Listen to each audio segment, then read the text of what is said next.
आप देख रहे हैं भारत पॉडकास्ट चैनल।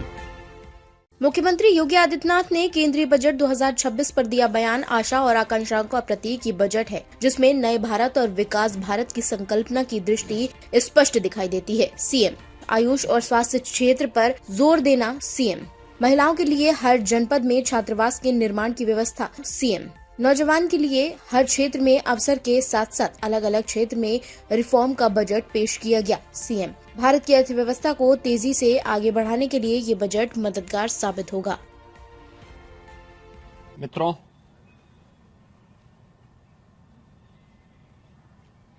दुनिया का सबसे बड़ा लोकतंत्र भारत ने आज नए भारत का, विकसित भारत की संकल्पना के रोड मैप को लेकर के अपना नया बजट देशवासियों के सामने प्रस्तुत किया है। मैं सबसे पहले देश के यशस्वी प्रधानमंत्री आदरणीय श्री नरेंद्र मोदी जी के प्रति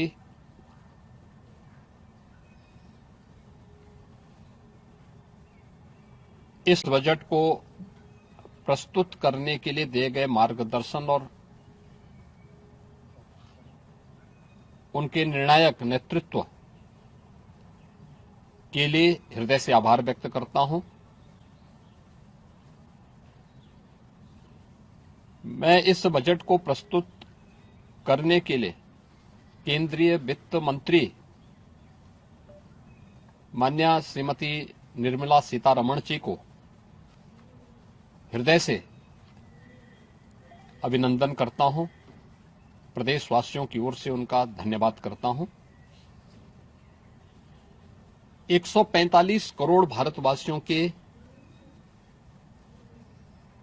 आशा और आकांक्षाओं का प्रतीक यह बजट है, जिसमें नए भारत और विकसित भारत की संकल्पना का दृष्टि स्पष्ट दिखाई देती है। 12 लाख करोड़ रुपए से अधिक की पूंजी कैपिटल एक्सपेंडिचर के लिए, एक सुदृढ़ इंफ्रास्ट्रक्चर के लिए बजट में प्रावधान करना,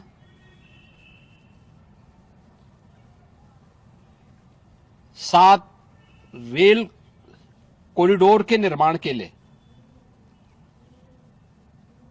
प्रावधान करना,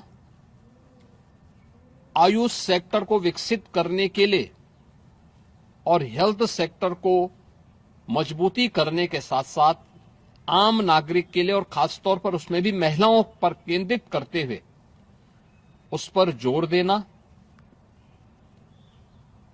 हर जनपद में महिलाओं के लिए, कामकाजी महिलाओं के लिए छात्रावास के निर्माण का कार्य हो या स्टेम, साइंस, मैथ्स, स्टैटिस्टिक्स और इमर्जिंग टेक्नोलॉजी से जुड़े हुए छात्रावास के निर्माण के लिए सहयोग करने का, युवाओं के सपने को एक नई उड़ान देने के लिए उनके लिए बेहतरीन इंफ्रास्ट्रक्चर से युक्त सुविधाएं उपलब्ध कराने के लिए ऐसे हॉस्टल के निर्माण का कार्य हो, नौजवानों के लिए हर एक सेक्टर में अवसर उपलब्ध हो,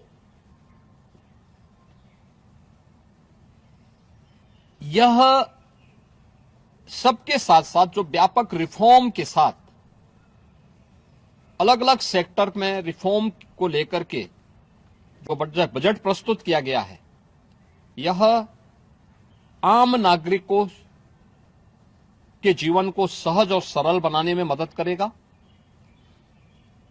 भारत की अर्थव्यवस्था को तेजी के साथ आगे बढ़ाने में यह बजट मददगार साबित होगा। युवाओं के लिए, महिलाओं के लिए, अन्नदाता किसानों के लिए, उद्यमियों के लिए, आम नागरिक के लिए भी ये नए अवसर को प्रदान करने वाला बजट है। मैं बजट के प्रावधानों का स्वागत करता हूं। आम नागरिक के लिए, जिसने बजट के लिए जो बड़ी आशा भरी निगाहों से जो व्यक्ति देख रहा था, खासतौर पर मध्यम वर्गीय परिवार,